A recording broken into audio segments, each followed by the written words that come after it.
Welcome to the Priority Zero podcast, Stories of Service. Welcome to the Priority Zero podcast, and today we've got with us Yvette. Now, Yvette has been with SES across the Northern Territory in New South Wales for over 16 years. She was also a volunteer with St John Ambulance in the Northern Territory as an advanced responder. Spent 4 years in the Australian Regular Army with the military police and is now a trainee paramedic in New South Wales. Yvette, welcome to the podcast. Thanks for having me on.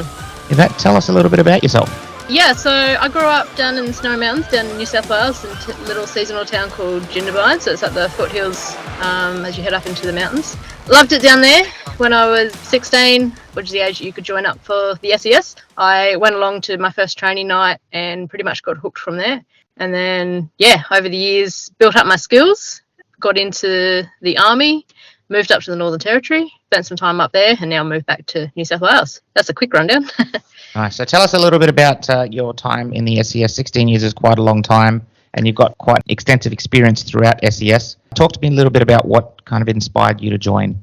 I think sort of what inspired me was pretty much I grew up with volunteering in SES in my family. So my parents moved back to Australia. My dad's a Kiwi. They moved back to Australia a year before I was born. And as a way to sort of get to know the community and be a part of it, my dad joined up with SES. So I grew up always having him responding to different events, going out at all different times of the day and night. And I was always like, I want to do that. That looks like fun. So that's sort of where my inspiration came from. My two older sisters joined up, which left me at home with my two younger brothers. So I was desperate to join. So as soon as I turned 16, I went along and I just wanted to learn skills, that can just help in so many different areas of life, not just in rescues and emergencies, but your day-to-day life, like how to tie knots and navigate can just come into so many different skill sets throughout your normal life as well. Perfect. So talk to me about some of the courses that you've experienced through SES. Yeah, I've done quite a few over 16 years. You kind of get to all of them, really. But I think for me, some of the real ones that I really enjoyed the most was the rescue side of things. So I did like my road crash rescue, my alpine search and rescue. So that's like people in the backcountry at the ski resorts when they get lost out there in snow conditions. We would have a team that would go out and help retrieve them. Can we talk a little bit about that part more in detail? I mean, coming from Darwin, we didn't get snow here, so I'm quite interested to hear a little bit more about that. Yes. I did switch extreme topics, I guess, like from coming to the snow to moving up to Darwin was like a massive change for me. Alpine search and rescue. So basically what we do is to train and to get into the course, it's quite an intensive process, I guess, because there is a fair bit of like fitness wise that you have to do. So to get in and to maintain your currency within the Alpine search and rescue team, you have to do a arduous pack test. So I think it's like nearly 5Ks with a 20 kilo pack on, and you've got to do it in 45 minutes or less. So you have to do that annually. So every year you do that to maintain your currency as an Alpine operator. The course itself involves things like snow survival, cold weather survival, how to dig into the snow, make shelters, then the rescue side of things and how to get people out of those environments. And then you can also then get your qualifications to do over snow. So you get your license to ride snowmobiles and then how to use them in difficult terrain as well. Nice. So lots of cool stuff out there. How many people are typically run on a course like that? Every season would probably put through about 6 to 8 volunteers. So when it first started up, there was only 3 units within New South Wales that had alpine operators, which was Snow River down Jindabyne, the Queanbeyan unit and Tumut unit. So they were the only ones that had alpine operators as they were close to the snow. It's sort of changed a little bit now. It's become its own sort of branch and a lot more units have become involved. But those that are closest to the snowfields are the ones that are going to get activated first. So in a team, you need like a minimum of about 4 people to head out to do an alpine rescue. So that's one of your highlight courses, I guess, from SES. Talk to me about some of the other courses that you've had the chance to complete. So the other side would be the rescue side. So I'm really passionate about rescue. It's probably one of my strong points. I've done my road crash rescue. I've done industrial and domestic rescue. So that's where you're looking at things like farming accidents, or if someone, like a little kid puts their finger down the plug hole when they're emptying the bath out, how to do rescues from those environments. The other things being like what we call USAR Category 1, so urban search and rescue. So after things like earthquakes, we can do a Category 1 rescue where we're rescuing the lightly trapped, so the people on the surface. We don't tunnel down. That's the next level up, so that's left for the fireys, but doing like all the surface casualty sort of thing. From there, I've also done my storm and water damage, floodboat operator, love getting out on the water in the boats. That's like a cool skill set to have as well. And land search and all of that, yeah. What's some of your highlight from the SES side of things? Is there a specific deployment or anything you went on? There's been so many amazing opportunities with SES. Like joining up was probably one of the best things I did. It's probably two really big highlights with SES for me. One of them was I got to be a part of a team of 6 people that went to New Zealand to do an alpine study tour. So we were looking at developing our capability and improving our skill sets. And New Zealand has amazing mountains and amazing snow terrain over there, which is completely different to what we have in Australia. So getting a part of that team, and we went over to New Zealand. I think we were over there for like a week, and we spent time up on the glaciers, going into the crevasses on the glaciers and learning about all these different rescue techniques, avalanche awareness, and it was just an amazing opportunity. We learned so much. We brought back so much for the capability to help grow that even more, and the team that went was just amazing. We had such a good time and we learned heaps. The other highlight, I guess, is the SES runs a number of sponsorships and scholarships that you can apply for, and I decided one day to put in an application for a sponsorship and see if I could get one. So I got a scholarship that then allowed me to go back to New Zealand to do Outward Bound. So I don't know, have you heard of Outward Bound? No. So Outward Bound is it's a really cool organisation. They do a lot of outdoor activities designed to develop like resilience, leadership, learn to understand yourself a bit more and the barriers that we set around ourselves and how to work through those through outdoor activities. So I went to New Zealand for 21 days on this course, and we did everything from like sailing to 3 to 4 day overnight hikes up in the mountains, and just learnt so much. And on the very last day, you run a half marathon. And having been through all those 21 days of different elements are challenging for different people. So like for me, some of the high wire courses was really challenging, where for walking in the bush wasn't that challenging for me but was for other people. So you're developing all of these skills to cope with all these different situations and understanding yourself better.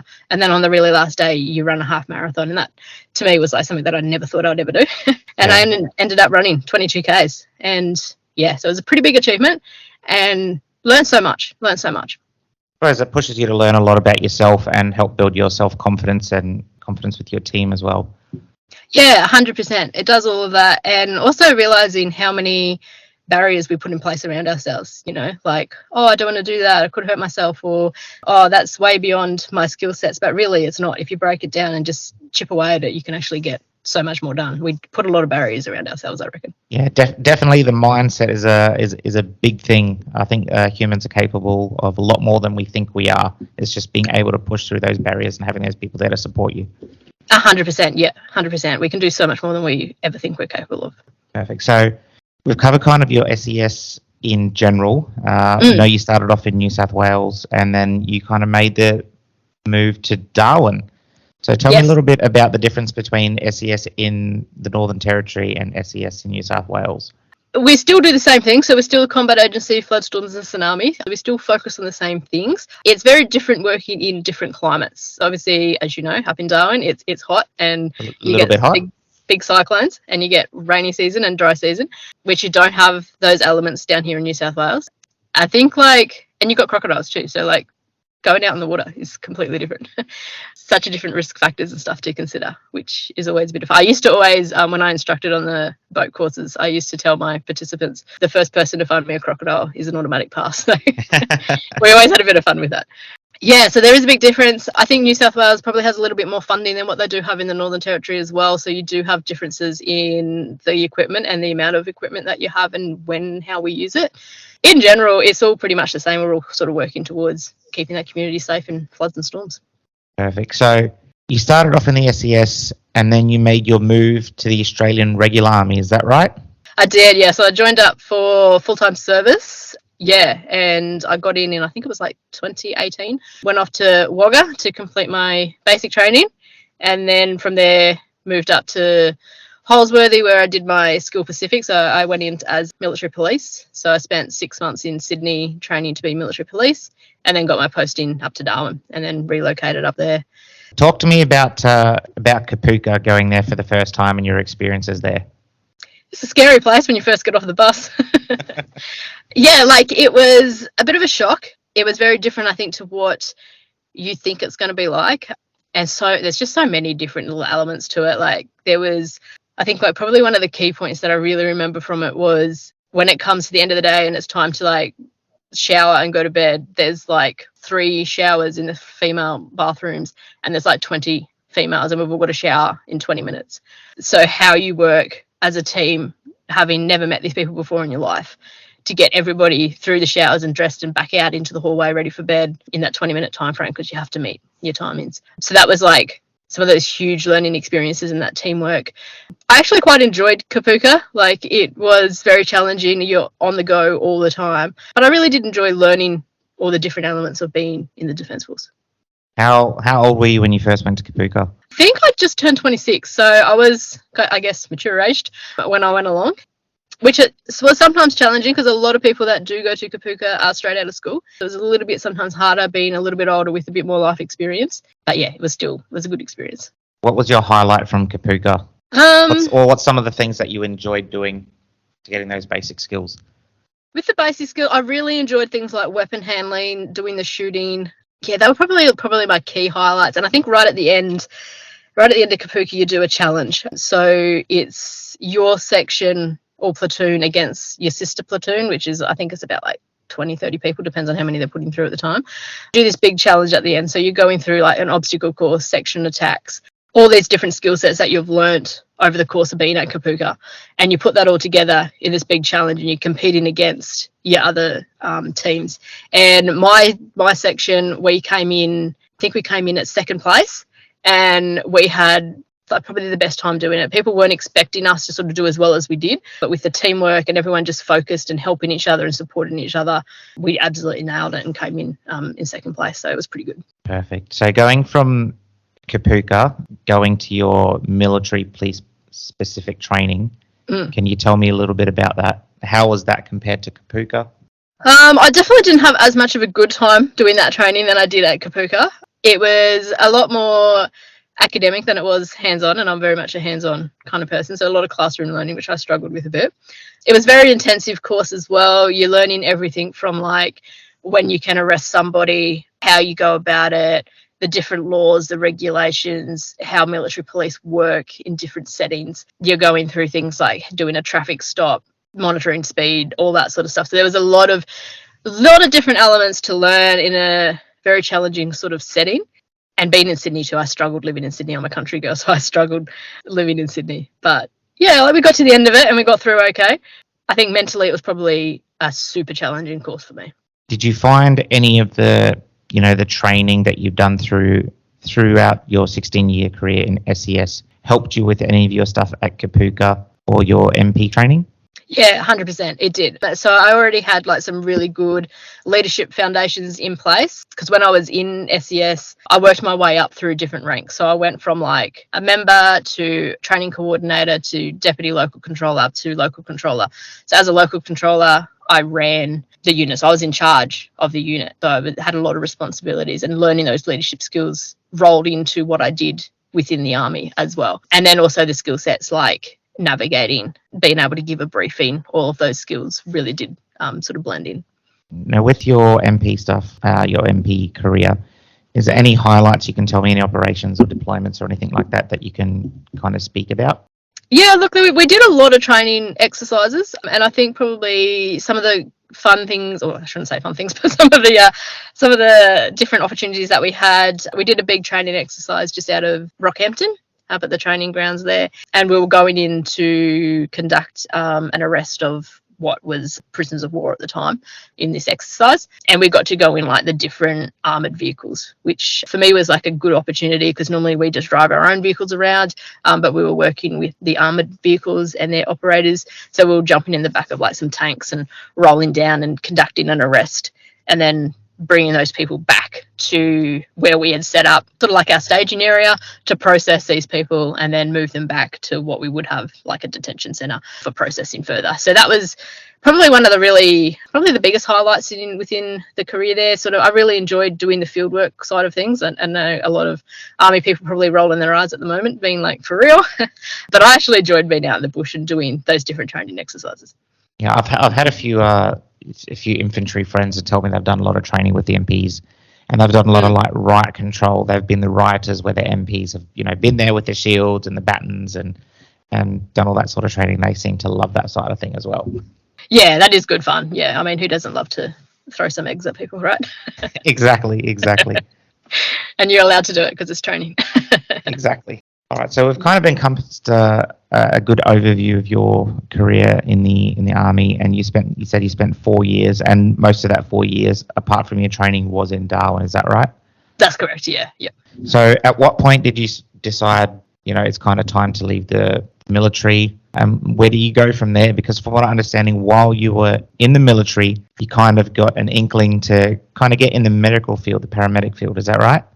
That's right. So I've always had an interest in paramedicine. It's something always in the back of my mind that I'm like, I'd really love to do that, but I've always kept putting it off because I never saw myself as a uni student. So I've always kind of put it off, being like, nah, I can't do that. I can't do university. Nah, it's fine. But always loved the medical. So when I moved to the Northern Territory, I joined up with St. John's NT, which I think we're going to talk about in a bit. And building up my skills through St. John's as a volley, I was like, yeah, I really love this stuff. Like, I need to do this more. The turning point for me was actually with St. John's, I went down and did the Finke Desert Race. So for those of you who don't know, the Finke Desert Race is like one of the tough enduro motocross events from Alice Springs down to Finke and back. And I was stationed out at the last checkpoint before Finke with this really great paramedic crew, and we had the best time. And it was at that point where I was like, I need to start taking this paramedic thing a bit more seriously. Like, I need to look into it a bit more. And then my sister, who also, she's a nurse, so she worked in emergency department here in New South Wales.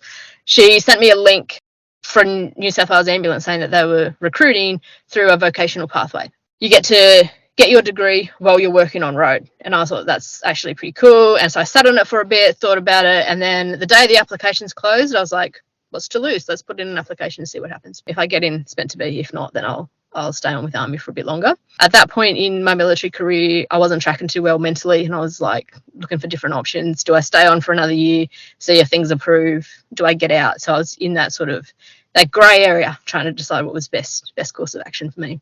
Yep. So yeah, pop the application in. Perfect. So let's go back to St. John for a little bit. So I believe you joined at about 2019, is that right? I did. I moved up to Darwin and joined up with the SES again as well, because that's one of my biggest passions there. So I joined up with SES, and I happened to be getting a little bit bored, and I was like, I need something else to do, keep me entertained or learn new skills. And I went to the Royal Darwin show, because I'm a country girl. I love a good show. Went to the show, saw the St. John's tent, and I was like, I could probably do that. Researched it a bit more, went along to my local division, shout out to Palmerston, and went along to there, and yeah, just never looked back. Just went skill after skill and got my qualifications up to an advanced responder.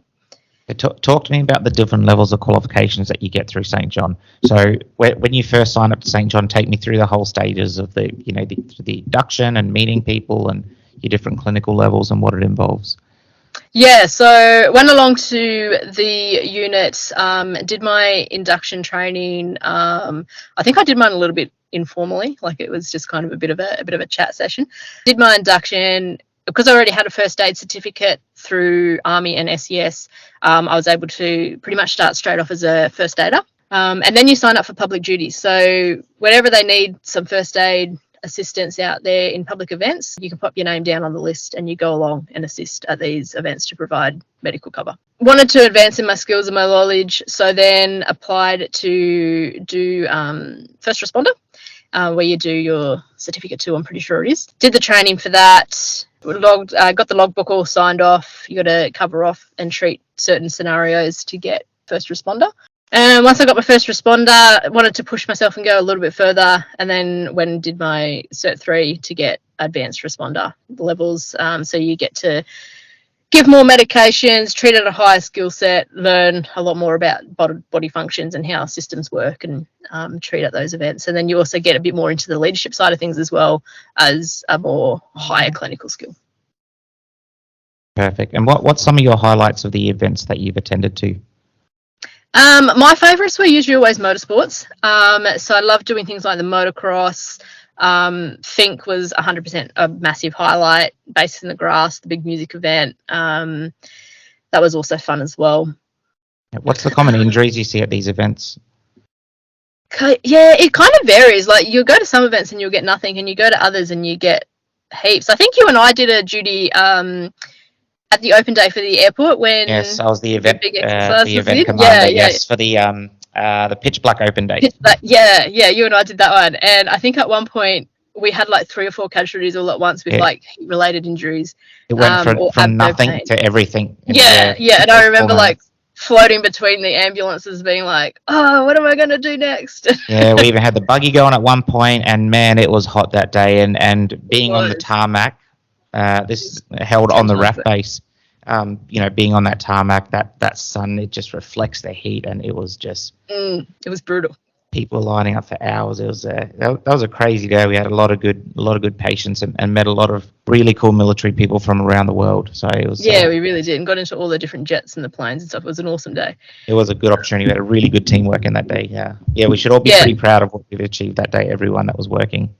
Oh, 100%. 100% we should be. I just remember going between the different patients, because I think between you and I, we were like the highest clinical level there, and we had a paramedic who was already working on someone who was quite sick, and we were just like bouncing between everyone, just trying to sort out exactly triage and prioritize. It was a fun day. All right, so covered off your military, we've covered off your SES, we've covered off your career with St. John. So you got to the end of your military career, you knew it was time to go. You kind of had that inkling that you wanted to do something in the paramedic world. You had that experience with St. John, and you did mention that you'd have applied for traineeship with New South Wales Ambulance Service. How did that go? Yeah, it was really good. Everything moved really fast. Once my application was in, things were just going really fast. I was getting interviews and extra details and stuff that they needed. And then I think I got about two and a bit weeks notice that I was in the October intake. So I started end of October last year, and I had to basically relocate back to New South Wales in like 2 weeks. So it was a super stressful time, because at that time I was still trying to process my discharge from Army, and those of you that have been involved in military will understand how hard it is to get out of the Army. They usually like 3 months notice, and I'm giving them like 4 weeks, which is the minimum amount of time you're allowed to give. So there was a lot going on. I was trying to like pack up my house, work out how to get down to New South Wales, and it was a pretty stressful time. But rocked into New South Wales down at Homebush in Sydney, and started the 8-week induction course.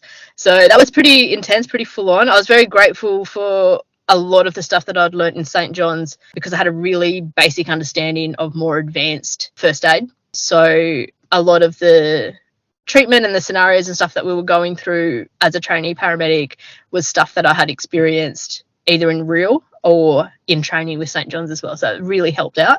And did my 8-week induction. And once I got to the end of the 8 weeks, we were level 1 trainee paramedics, and we were sent out to our stations and hit the road. Yeah, that's great. One thing I would really want to make clear to everyone is when you see those St. John volunteers, regardless of which state you're in, they are professionals. They might be volunteers, but they are very professional at what they do, and their scope of practice is actually quite vast, and the drugs and things that they can give. So, kudos to everyone out there that does volunteer and, gives up their time for the community, especially their St. John volunteers. I got to give a special 100%. shout out to them.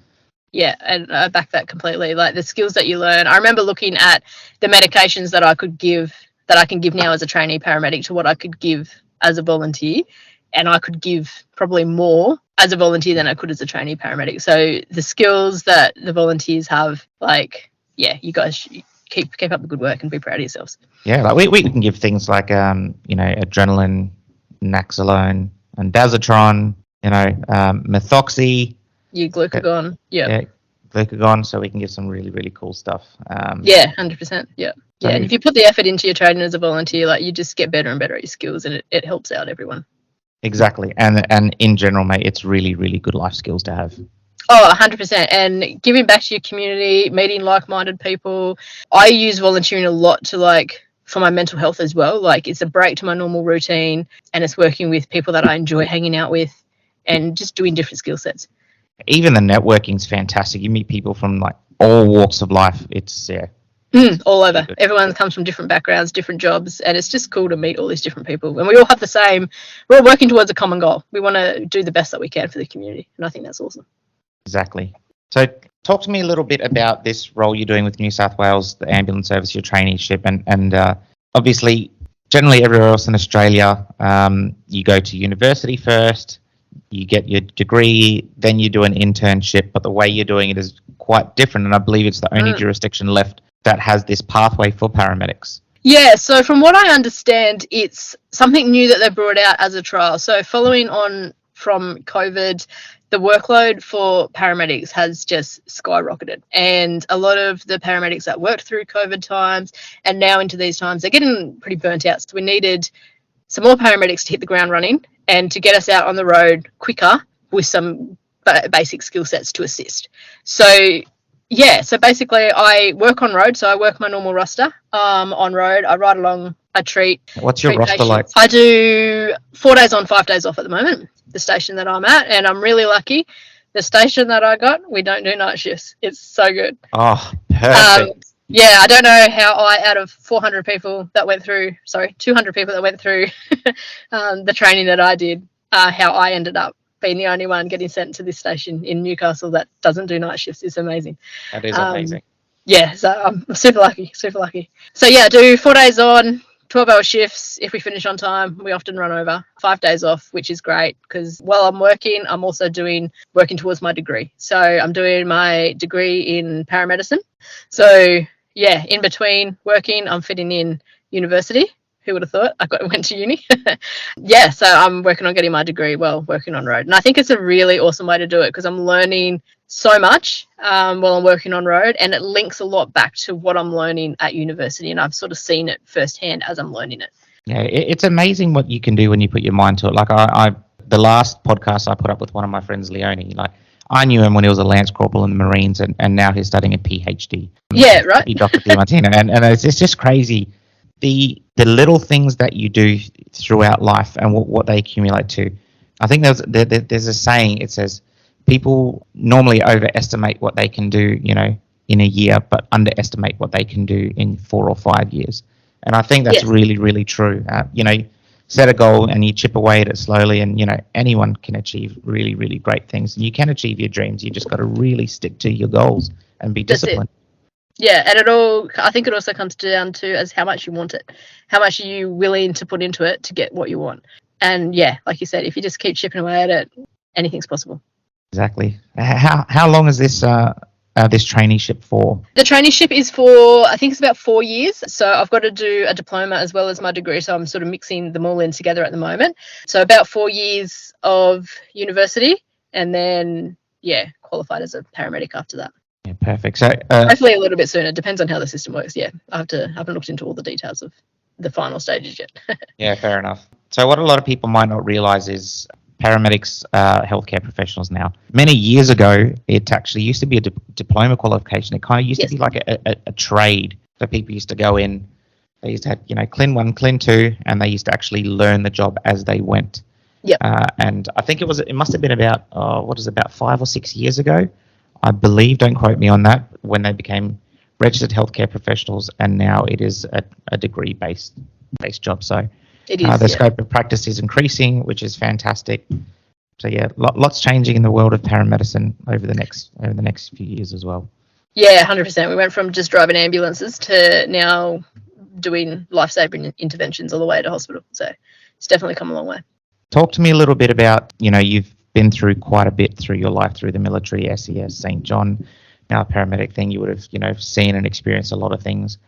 How do you stay so resilient? Good question. I think for me, it's trying to, where I can, stick to a routine best I can, but also I'm trying to maintain my fitness. I got a gym membership. I go to the gym wherever I can. I find fitness is a really good way to get those good hormones and stuff pumping. It makes you feel good. The fitter you are, I think the more mentally resilient you are as well. I love to always have something planned. I've always got something to look forward to. So whether that be like a road trip, a full drive trip, go down to the beach. At the moment, it's whale watching season, so I'm always out trying to find where I can see the best whales. Always having something sort of in the plan, something that I can look forward to that sort of can take away some of those stresses that you have in life.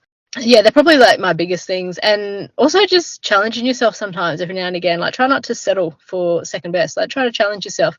Do something that's outside your comfort zone every now and again, just to remind yourself of you're capable. And what's in the future for you? What's your future plans? The immediate future plan is to get through uni, finish my degree, get qualified as a paramedic.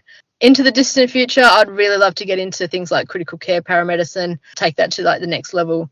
Keep doing my volunteering. Very passionate about volunteering, emergency management. Sort of really want to keep that on the back burner going along as I can. But yeah, I think the immediate goal at the moment is get this degree done and get my qualification.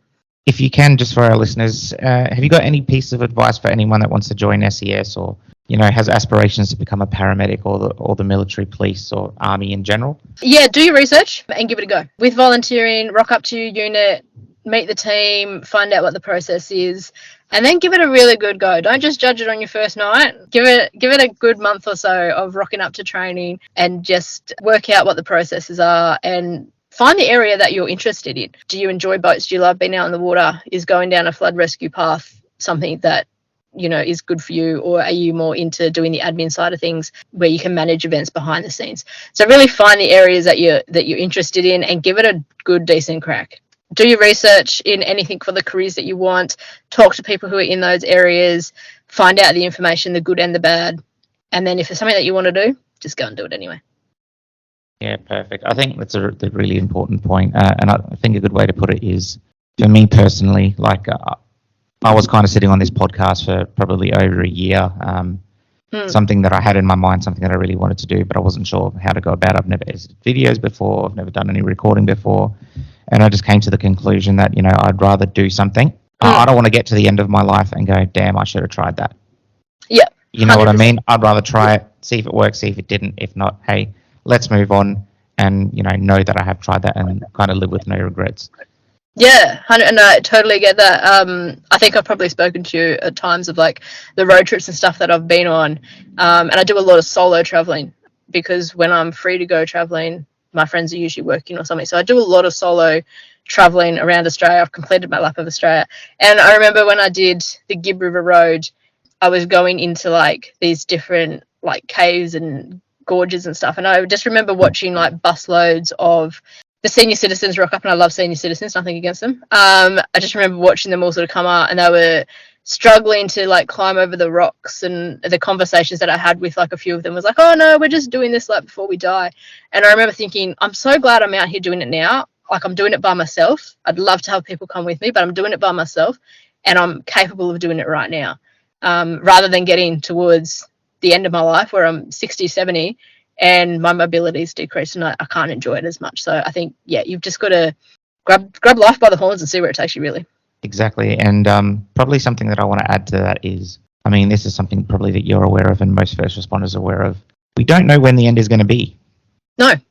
Exactly. So there's no point in waiting. You really, really need to grab life and really do the things that you want to do. And if you can do them now, don't leave it. Really, don't leave it. Enjoy life, because it can be cut 100%. Short at any moment. Yep. Do not live with regret. Yeah. And if it's on your mind, it's something that you want to do, find a way, make it happen. Perfect. Yvette, I really, really want to thank you for coming on today and sharing your experiences. Like, I really commend you for everything that you've done. You've done so much for the community and for the country over your lifetime. You should really be commended for that. And thank you very much for sharing your story with us and the listeners. No, thanks for having me on. It's been a pleasure. Perfect. Thank you very much.